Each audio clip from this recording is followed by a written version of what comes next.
लतास किचनमध्ये तुमचं स्वागत. नमस्कार. हे थालीपीठ बनवणार आहे. आपल्या शिळ्या भाज्या उरल्या तर फेकावं वाटत नाही, चांगल्या भाज्या येतात. भाजी ही 2-3 भाज्या घेतल्या आणि त्याच्यात कांदा घेतला, कोथिंबीर घेतली, मिरची भाजी घेतली. चविष्ट चांगलं लागते, छान लागते. आणि कोबी हे जेवढं पिठात आपली भाजी बसेल तेवढंच बनवायची. आणि भाज्या पण टाकायच्या आणि मीठ मिरची पहिलीची थोडंसं मीठ मिरची टाकायची, जास्त नाही टाकायची.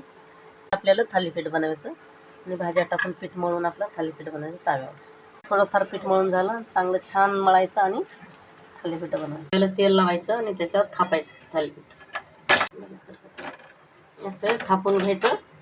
गॅस पण बंद करायचा, बारीक करायचा आणि थापून घ्यायचं असं मोठं. आणि तेल टाकायचं आणि त्याला होल पाडायचे आणि त्यात पाणी टाकायचं, वाफेवर शिजतं. असं हे पाण्यात शिलकावा टाकायचा, पाणी टाकून झाकून ठेवायचं. थालीपीठ तयार झालं. थालीपीठ कशा संग खायचं? दही खात शकतात, खोबरे चटणी